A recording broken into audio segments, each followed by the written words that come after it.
সাংবাদিককে মারতেছে তার ভিডিও করার ভিত্তিতে তার ভিডিও কেন করলো এই জন্য তাকেও প্রহার করা হয়েছে। তথ্য সংগ্রহ করার জন্য যদি এরকম মার খেতে হয় তাহলে এর থেকে লজ্জাজনক বিষয় আর কিছু হতে পারে না। সংবাদ সংগ্রহ করার জন্য যেভাবে হামলা করা হয়েছে ঠিক সেভাবে প্রকাশ্যে সেই দুর্বৃত্তদের এসে প্রকাশ্যে তার কাছে ক্ষমা চেতে হবে। দাঁড়িয়েছি আমারই ছোট ভাই নূরের উপর যে হামলা হয়েছে তার প্রতিবাদে।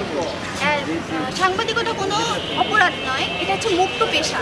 এখানে তথ্য সংগ্রহ করার জন্য যদি এরকম মার খেতে হয় তাহলে এর থেকে লজ্জাজনক বিষয় আর কিছু হতে পারে না। আমরা অবশ্যই এর দৃষ্টান্তমূলক শাস্তি দাবি করছি।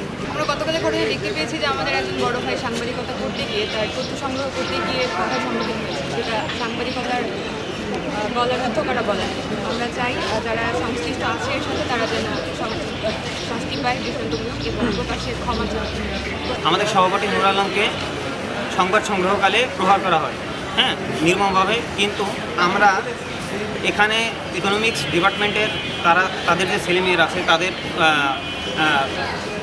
বক্তব্য ভিন্ন, কিন্তু এখানে আমরা স্পষ্ট করে বলে দিতে চাই যে যখন আমাদের সহপাঠীকে মারা হয় তখন যেই ঘটনাটা ঘটে সেটা হচ্ছে এরকম যে একজন সাংবাদিক সংবাদ সংগ্রহ করতে যায়, যখন তাকে প্রহার করা হয় এবং এটাকে যখন সে ভিডিও ধারণ করতে যায় এর পরবর্তীতে তাকে প্রহার করা হয় এবং এর পরবর্তীতে আমার যে সহপাঠী সে এগিয়ে যায় এবং এই ভিডিওটা ধারণ করতে গেলে তাকেও পাল্টা প্রহার করা হয়। তো এখানে বিষয়টা খুবই স্পষ্ট, আপনাদের আন্তঃ ডিপার্টমেন্টের খেলা, সেখানে যদি মারামারি হয় সেটা একজন সাংবাদিক ভিডিও করতে পারে কি পারে না, যদি সে করে সেটা তার ব্যক্তিগত স্বাধীনতা। তবে বিষয়টি হচ্ছে আপনারা প্রথমেই যে সাংবাদিককে কিসের ভিত্তিতে প্রহার করছেন সেটা স্পষ্ট নয়, কিন্তু আপনারা যখন একজন সাংবাদিককে প্রহার করেন এবং সেটা তখন আমাদের কাছে নিউজ। আপনারা যখন একটা সাংবাদিককে প্রহার করবেন সেই বিষয়টা আমাদের কাছে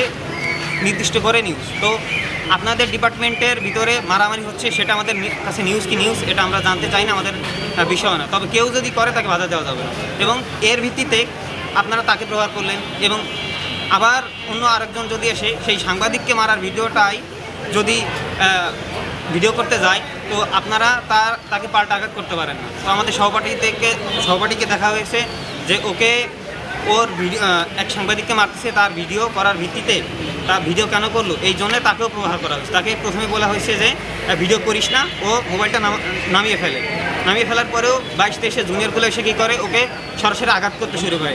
শিয়া বাটার ও ভিটামিন ই সমৃদ্ধ লিলি হালাল বিউটি সোপ, তারুণ্যময় উজ্জ্বল ত্বকের জন্য। একজন সাংবাদিকতা করতে গিয়ে একজন সাংবাদিকের উপর যে হামলা হয়েছে সেটার দাবি চেয়ে আমরা এখানে দাঁড়িয়েছি। আমরা প্রশাসনের কাছে দাবি রাখতে চাই এটাই যে একজন সাংবাদিককে যেভাবে প্রকাশ্যে হামলা করা হয়েছে তার সংবাদ সংগ্রহ করার জন্য যেভাবে হামলা করা হয়েছে ঠিক সেভাবে প্রকাশ্যে সেই দুর্বৃত্তদের এসে প্রকাশ্যে তার কাছে ক্ষমা চেতে হবে। প্রশাসনের কাছে সর্বোচ্চ দাবি জানাচ্ছে এটাই যে প্রকাশ্যে আমাদের সাংবাদিকের কাছে এসে ক্ষমা চেতে হবে। এই বিষয়টা যে আজকে একজন সাংবাদিকের সাথে ঘটছে কালকে যে আরেকজনের সাথে ঘটবে না তার কোনো গ্যারান্টি আছে? 5ই আগস্টের পরে এমন দুর্ঘটনা ঘটবে আসলে এটা প্রত্যাশা করা যায় না।